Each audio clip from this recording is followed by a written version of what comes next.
Lone Ranger.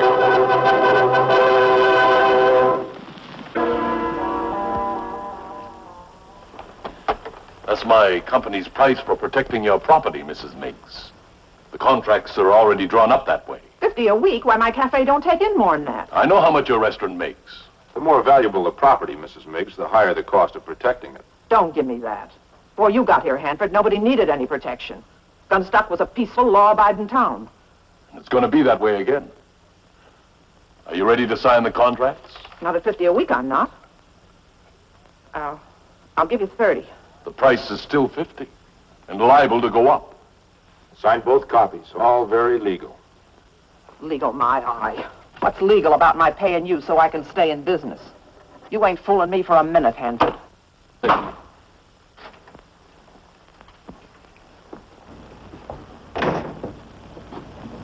Howdy, Sheriff. I didn't hear you knock, Hanford. I never got anywhere knocking on doors. I want to talk to you. There's only one thing I've got to say to you. Let's get out of town and get out fast. I'm not going anywhere. Yes, you are. You're a crook, Hanford. A dirty, rotten crook. That was a pretty strong word, Sheriff. Know anybody that agrees with you? Your thugs have got people too scared to talk right now, but they'll say plenty once they feel safe. No witnesses, no complaints. You haven't got much of a case. Enough to call in the Texas Rangers. I'm running a legitimate business. You'll just make a fool of yourself. I'll take my chances. Now look, Bennett. Don't try to stir up a lot of trouble over nothing. I'm in the clear. But, I'm willing to make a deal. You've had your deal. 24 hours to get out of town. Don't try to bluff me, Bennett. If you had anything on me, you'd be arresting instead of threatening. Think it over. I'll be back later. Come on, Duke.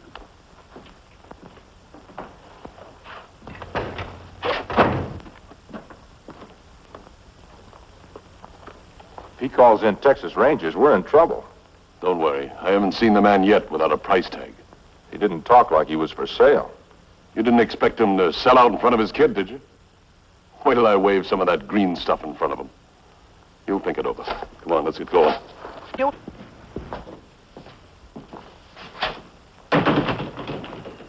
Howdy, Mrs. Miggs. Howdy. Hello, Sheriff. I hear somebody stole McNeil's front gate last night. I think you ought to look into it. I want to talk to Mrs. Miggs. I was just leaving. Get that old coot out of here. Oh, he's deaf as a post. I don't care. Get rid of him. Hey, old-timer.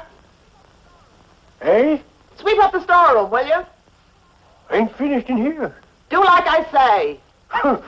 Folk crows are pestering. Never get a chance to get my work done. I'll get myself a job. I'll sign for these. Don't know what good it'll do. You and your men have been signing for weeks. Ain't seen anybody paying up yet. Well, we'll get around to it someday. Mrs. Miggs, I hear you've been complaining about the high cost of living. I've been paying you, ain't I? That's right. But I like my clients to be happy. Maybe you'd be happier at $75 a week. I can't pay that much, and you know it. You're getting more trade after what happened to Clancy's. I'd hate to see this place wrecked as bad. I can't do it, I tell you. I got additional expenses. I'll bet you have. Sheriffs cost money. Chief, keep talking. Like I was saying, Mrs. Miggs, it's expensive to run any kind of business. And I gotta show a profit. Just as Let me go. I weren't doing nothing. Take your dirty paws off him. He was listening, wasn't he? Picking on a poor, defenseless old man. Are you all right, old-timer? Don't feel so good. I hope you're proud of yourselves. He's too deaf to have heard a word you said.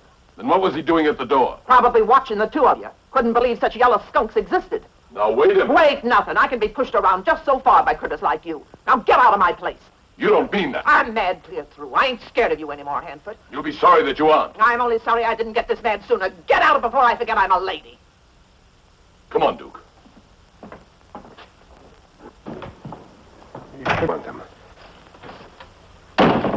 What's going on? Well, this Indian claims he's got a message for you from Rod. What message? He says Rod wants to see you right away. That's all I can get out of him. How do you know it's on the level? I don't. So Rod gave you a message to give to me, huh? Him say you pay money. What does he look like, the man that promised you the money? Him tall, short? Him short. Uh-huh. What else? Him say you pay money. No, no. What else does he look like? Him short, fat, no hair. Him make face with eyes. That's Rod, all right. Yeah. Where did you meet him? In wood. Where in woods? By tree. At what tree? The tree. Which side of town? You pay money? No, look, I'm not giving you a cent until you answer me. Which side of town? Guess he just doesn't understand you, boss. I'm not so sure about that. I'll bet Bennett's in back of this. A trap, huh? I don't know. But I'm not taking any chances. Look, Injun, you and me are going to take a little ride. And if you're not telling me the truth, there's going to be another hole in that dumb face of yours. Me do like man say, me know what. Shut up! I'm taking the engine with me up to Rod's. You two ride behind. Stay way behind, just in case somebody tries to follow me. If this is a trap, I'm gonna close it on whoever said it. Tie his wrists. All right, engine, get down and tie up.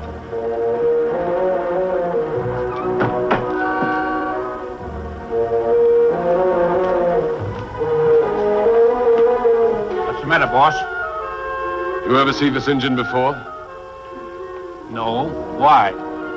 He says you gave him a message for me. I didn't send a message. Why'd he say that? I don't know. That's what we're gonna find out. Come on, engine. Keep him covered, Turner. All right, engine. How did Bennett know that Turner had the kid here, huh? Come on, talk. I haven't got all day. Shall I give him the works, boss? No, never mind. I'll take care of him myself. Just keep him covered. Come on, talk. I told you to. People do what I say. Only when you got their hands tied and a gun on them. Talk like that don't rile me, kid. A smart man makes his own odds. You're gonna talk if I have to break every bone in... Keep him covered, Turner.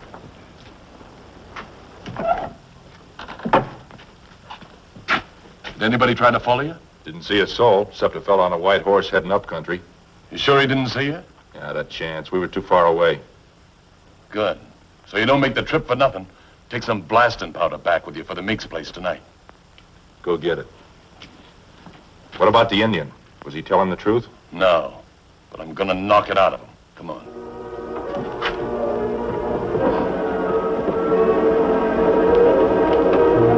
You're gonna talk if I have to blow your brains out. Bennett hired you, didn't he? Tonto won't talk, you crazy... Tonto, huh?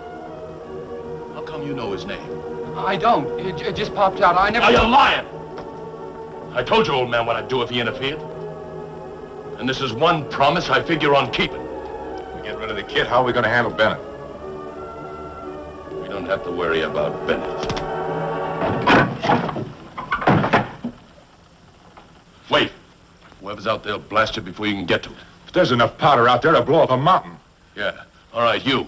You're going out there and pull that fuse out. And don't try anything funny, because I'm going to have a gun right at your back. Hurry it up. Go on, get moving.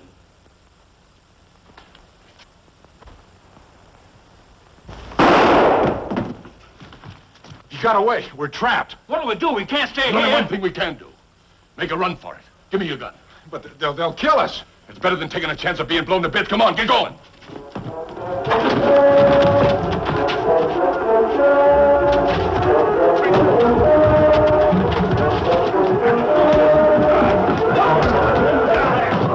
No, Mr. I'll it up. I'll finish, Hanford. The powder is gonna blow. I never knew a man could be so afraid of an empty tin can.